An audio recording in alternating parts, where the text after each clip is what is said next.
राम राम बहन भाइयों माताओं, ज्ञान कहानी 99 में आप सबको स्वागत है। आज मैं आपको कहानी बताऊंगी कि भगवान ने सेठ को शिक्षा कैसे दी। एक बहुत धनी सेठ था। वह सुबह जल्दी उठकर नदी में स्नान करके घर आकर नित्य नियम करता था। ऐसे वे रोजाना नहाने नदी पर आता था। एक बार एक अच्छे संत विचरते हुए वहाँ घाट पर आ गए। उन्होंने कहा, सेठ राम राम। वह बोला नहीं। फिर भी संत बोले, सेठ राम राम। ऐसे 2-3 बार बोलने पर भी सेठ राम राम नहीं बोला। सेठ ने समझा कि को वो मंगता है, इसलिए कहने लगा, हट हट, चल हट यहाँ से। संत ने देखा कि अभिमान भूत बढ़ गया है, भगवान का नाम भी नहीं लेता है। मैं तो भगवान का नाम लेता हूँ और ये हट हट कहता है। इन धनी आदमियों के वहम रहता है कि हमसे कोई कुछ मांग ना ले, कुछ ले लेगा। इसलिए धनी लोग सबसे डरते रहते हैं। वे गरीब से, साधु से, ब्राह्मण से, राज्य से, चोरों से, डाकुओं से डरते हैं। अपने बेटा पोता ज़्यादा हो जाए तो उनको भी धन का बंटवारा हो जाएगा, ऐसे भी डर लगा रहता है उन्हें मन में। संत ने सोचा कि इसे ठीक करना है, तो वे वैसे ही सेठ बन गए और सेठ बनकर घर पर चले गए।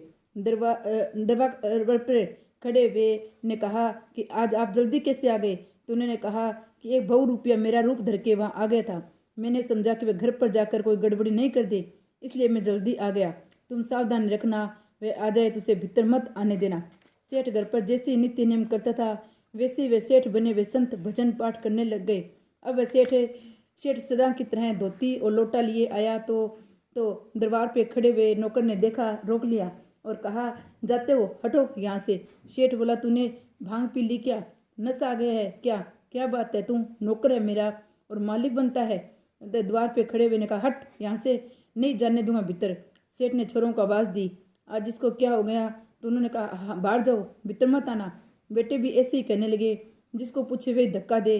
सेठ ने देखा, क्या तमाशा हुआ भाई, मुझे दरवाजे के भीतर भी नहीं जाने देते हैं। बेचारा इधर उधर घूमने लगा। अब क्या करे, उसकी कहीं चली नहीं तो उसने राज्य में जाकर रिपोर्ट दी, किस तरह आफत आ गई है। वे सेठ राज्य के बड़े मान्य आदमी थे। राजा ने उनको जब भी इस हालत में देखा तो कहा, आज क्या बात है, लोटा धोती लिए कैसे आए हो? तो वह बोला, कैसे कैसे क्या महाराज, मेरे घर में कोई बहु रुपया बनकर घुस आए और मुझे निकाल दिया बाहर। राजा ने कहा, 4 घोड़ों की बग्घी में आया करते थे, आज आपकी ये दशा। राजा ने अपने आदमी से पूछा, कौन है? वे जाकर मालूम करो। घर पर खबर गई तो घर वालों ने कहा कि अच्छा, राज्य में भी पहुंच गया, बिल्कुल नकली आदमी है वह। हमारे सेठ तो भीतर विराजमान है। राजा को जाकर कहा कि वह तो घर में अच्छी तरह से विराजमान है। राजा ने कहा, सेठ को कहो कि राजा बुलाते हैं। अब सेठ 4 घोड़ों की बग्घी लगाकर ठाट बाट जैसे पहले सेठ जाते थे वैसे वे संत पहुँचे और बोले, अन्नदाता क्यों याद फरमाया, क्या बात है? राजा जी बड़े चकराए कि दोनों एक से दिख रहे हैं, पता कैसे लगाए? मंत्रियों ने पूछा तो वे बोले, साहब असली सेठ का कुछ पता नहीं लगता। तब राजा ने पूछा, आप दोनों से असली और नकली कौन है? तो कहा, परीक्षा कर लो। जो संत सेठ बने हुए थे उन्होंने कहा, बई लाओ, बई में जो लिखा हुआ है वही हम बता देंगे।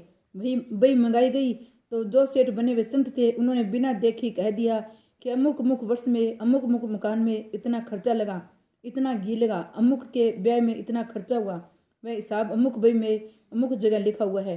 वह सब का सब मिल गया। सेठ बेचारा देखता ही रह गया। इसको इतनी बात याद ही नहीं थी। इससे वह सिद्ध हो गया कि वह सेठ नकली है। तो कहा कि इसे दंड दो, पर संत के कहने से छोड़ दिया गया। दूसरे दिन फिर वह धोती और लोटा लेकर गया। वहाँ वही संत बैठे थे। उस सेठ को देखकर संत ने कहा, राम राम। तब उसकी आंख खुली, ये सब इन संत का चमत्कार है। संत ने कहा, तुम भगवान का नाम लिया करो, हरे का तिरस्कार अपमान मत किया करो। जाओ, अब तुम अपने घर जाओ। वही सेठ सदा की तरह चुपचाप अपने घर आ गए। कभी भी अपने को राम राम बोले तो कोई भी मनुष्य उनका जवाब अपने को जरूर देना चाहिए। ये नहीं कि राम राम करने वाला कुछ लेने वाला है। श्री रामचंद्र भगवान की जय।